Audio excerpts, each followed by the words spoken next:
Assalamualaikum warahmatullahi wabarakatuh. Perkenalkan, nama saya Zahra Diva dari kelas 12 Farmasi. Pada kesempatan ini saya akan mempresentasikan hasil penelitian praktik belajar klinik yang telah saya lakukan selama 3 bulan di Rumah Sakit Budi Asih Kota Serang.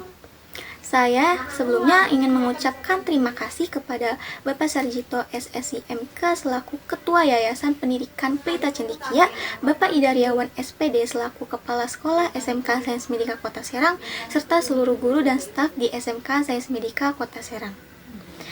Judul penelitian saya adalah evaluasi pengelolaan obat rusak dan kedaluarsa di gudang instalasi farmasi Rumah Sakit Budi Asih Kota Serang.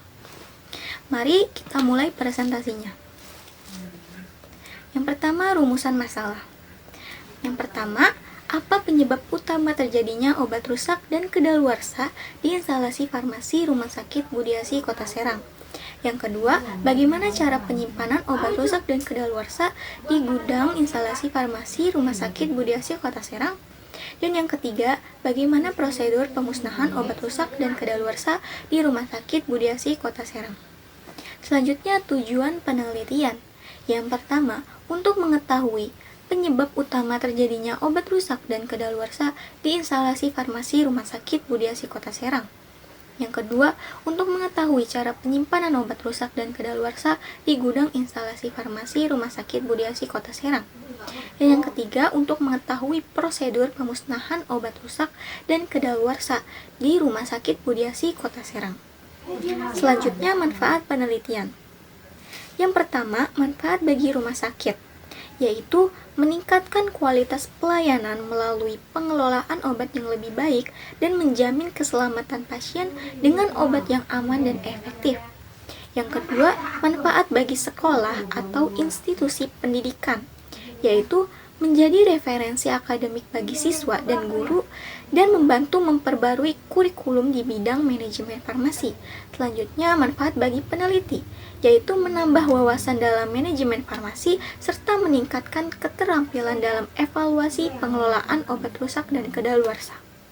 Definisi obat rusak dan kedaluarsa. Obat rusak.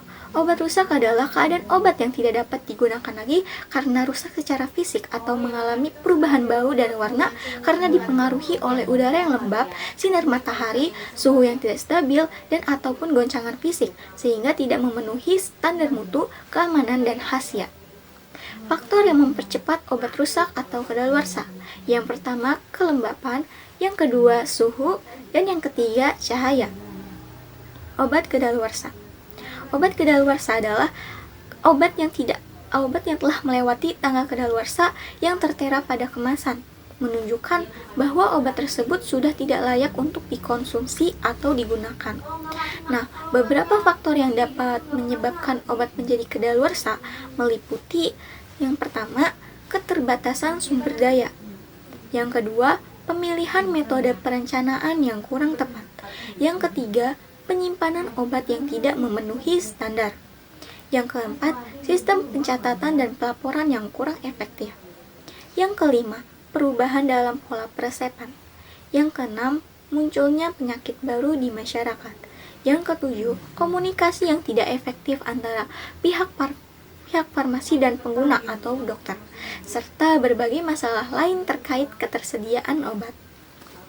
Selanjutnya, tanda-tanda obat rusak atau kedaluarsa. Nah, menurut Badan Pengawas Obat dan Makanan tahun 2019, tanda-tanda umumnya yaitu yang pertama, sudah melewati tanggal kedaluarsa yang tertera pada kemasan. Yang kedua, kemasan dalam keadaan rusak, yaitu robek atau mengalami kerusakan seperti pecah, retak, atau berlubang. Yang ketiga, label pada kemasan tidak utuh, ada bagian yang hilang atau tidak dapat dibaca. Dan yang keempat, mengalami perubahan pada warna, bau, dan rasa. Selanjutnya, metodologi penelitian. Metode penelitian. Penelitian ini menggunakan pendekatan kualitatif dengan metode observasi dan wawancara dengan seorang apoteker penanggung jawab di gudang instalasi farmasi untuk mengetahui cara pengelolaan obat rusak dan kedaluarsa di Rumah Sakit Budi Asih Kota Serang. Tempat dan waktu. Tempat yaitu gudang instalasi farmasi Rumah Sakit Budi Asih Kota Serang.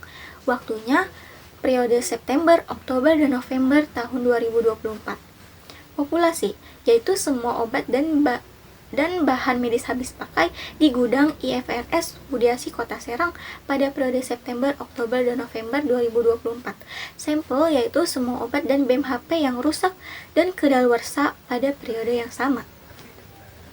Nah, hasil penelitian menunjukkan bahwa pada bulan September 2024 terdapat 6 item obat yang rusak dan kedaluarsa. Jenis sediaan tablet terdiri dari Formico 200 mg sebanyak 30 tablet dan MST 10 mg sebanyak 17 tablet. Sementara itu untuk sediaan injeksi terdapat 0,4 mg sebanyak 6 ampul dan Melon sebanyak 34 botol. Sediaan insulin pen yaitu Novomix 30 sebanyak 2 buah. Untuk BMHP terdapat IV kateter 14 sebanyak 8 buah. Dan di sisi lain tidak ada obat yang rusak selama bulan September 2024 di tabel 1. Dan di tabel 2 yaitu hasil penelitian menunjukkan bahwa pada bulan Oktober 2024 terdapat 5 item obat yang rusak dan kedaluarsa.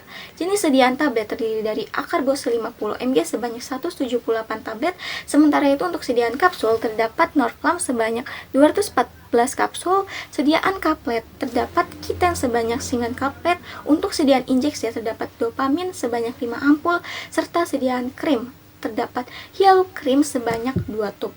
Di sisi lain, tidak ada obat yang rusak selama bulan Oktober 2024. Selanjutnya pada tabel 3, yaitu hasil penelitian menunjukkan bahwa pada bulan November 2024 terdapat 2 item obat yang rusak dan kedaluarsa. Jenis sediaan tablet terdiri dari Varsolbit 5 mg sebanyak 100 tablet dan sediaan injeksi terdapat Anbacim sebanyak 10 vial. Di sisi lain tidak ada obat yang rusak selama bulan November 2024. Selanjutnya pada tabel penyimpanan obat rusak dan kedaluarsa, yaitu yang pertama, obat yang rusak dan kedaluarsa dipisahkan dari obat lainnya.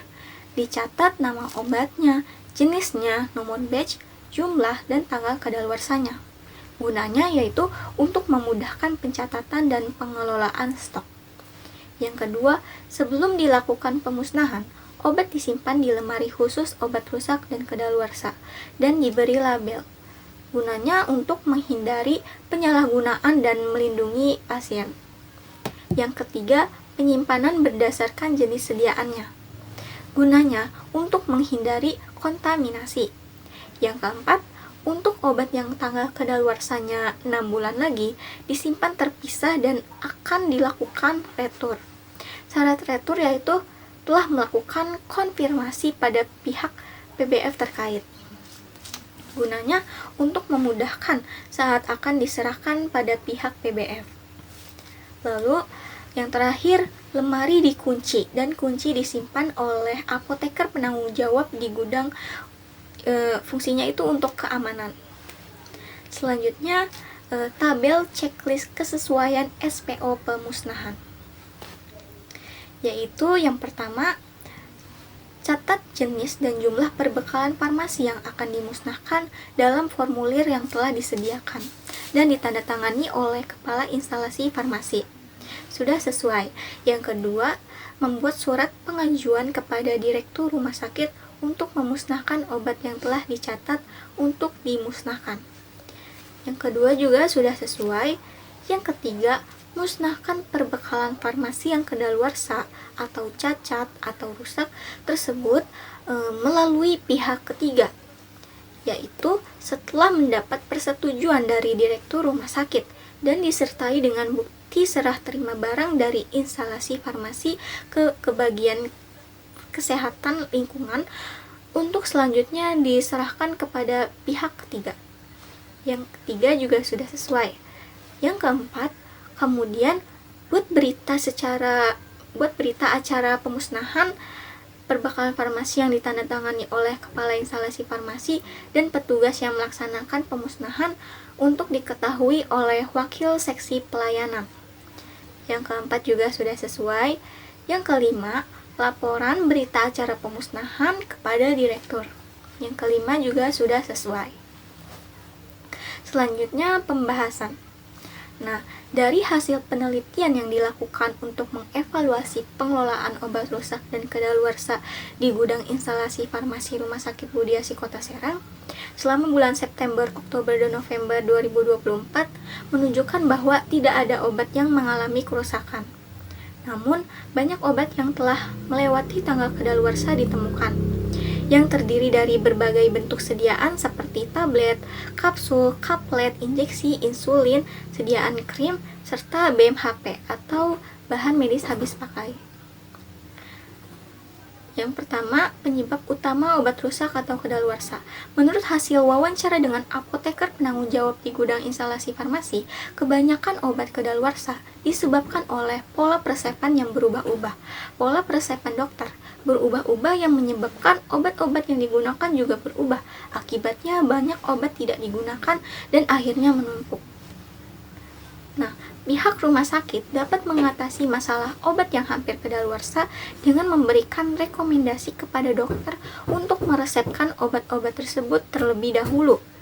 Hal ini penting karena penyebab kadaluarsa adalah penggunaan obat yang minim sehingga menyebabkan penumpukan dan akhirnya kadaluarsa. Dengan strategi ini, pemanfaatan obat yang ada dapat dimaksimalkan dan limbah dapat dikurangi. Yang kedua, cara penyimpanan obat rusak dan kadaluarsa. Berdasarkan hasil observasi mengenai cara penyimpanan obat rusak dan kadaluarsa, penyimpanan obat rusak dan kadaluarsa di gudang instalasi farmasi Rumah Sakit Budiasi Kota Serang sudah sesuai. Obat rusak dan kadaluarsa disimpan terpisah dari obat yang masih aktif di lemari khusus. Nah, penyimpanan ini terpisah bertujuan untuk mencegah kesalahan pengambilan, penyalahgunaan, dan untuk melindungi keselamatan pasien.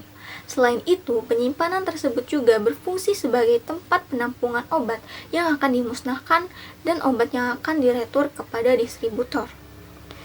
Selanjutnya yang ketiga, prosedur pemusnahan obat rusak dan kadaluarsa sesuai SPO rumah sakit. Berdasarkan wawancara dengan apoteker penanggung jawab, disampaikan bahwa pemusnahan obat telah sesuai dengan standar prosedur operasional yang berlaku. Pemusnahan obat-obatan yang rusak dan kadaluarsa di Rumah Sakit Budiasi Kota Serang dilakukan setiap 3 bulan sekali dengan melibatkan pihak ketiga, yaitu PT Wastek. Nah, berikut proses pemusnahan obat rusak dan kadaluarsa di Rumah Sakit Budiasi Kota Serang. Sebelum melakukan pemusnahan harus menggunakan sarung tangan dan masker agar tidak terkontaminasi. Yang pertama, sediaan padat. Buka kemasan obat tablet, kapsul, dan lain-lain. Keluarkan isinya. Lalu kumpulkan dan masukkan ke kantong plastik coklat untuk diserahkan ke PT Wastek. Yang kedua, sediaan semi padat. Yaitu buka kemasannya seperti salep, krim, gel, pasta, dan lain-lain. Gunting tube dan keluarkan isinya hingga kosong atau habis. Yang ketiga, sediaan cairan. Buka kemasan cairan, infus, injeksi, sirup, dan lain-lain. Lalu buang labelnya. Keluarkan isi dan kumpulkan di wadah bekas, lalu diencerkan. Lalu buang cairan ke dalam saluran pembuangan atau spuhuk. Yang keempat, inhaler atau aerosol. Buka inhaler, semprotkan isinya ke dalam air hingga habis. Lalu, kesimpulan dapat disimpulkan bahwa tidak ditemukan obat rusak, tetapi terdapat beberapa obat yang telah kadaluarsa ditemukan, dan penyebab utama obat tersebut kadaluarsa dikarenakan perubahan pola peresepan oleh dokter. Pengelolaan obat rusak dan kadaluarsa berdasarkan cara penyimpanan dan prosedur pemusnahannya di rumah sakit tersebut telah sesuai dengan standar prosedur operasional atau SPO yang ditetapkan oleh Rumah Sakit Budiasi, yang mengacu pada Permenkes RI nomor 72 tahun 2016. Saran yang pertama bagi instansi rumah sakit. Rumah Sakit Budiasi Kota Serang sebaiknya tetap mengikuti SPO penyimpanan obat rusak dan kadaluarsa serta SPO pemusnahan. Yang kedua bagi peneliti lanjutan. Peneliti dapat mengembangkan studi ini dengan meneliti pengelolaan obat rusak dan kadaluarsa di rumah sakit lain serta faktor-faktor yang menyebabkan kerusakan atau kadaluarsa obat. Sekian dari saya, terima kasih. Kurang lebihnya saya mohon maaf. Wassalamualaikum warahmatullahi wabarakatuh.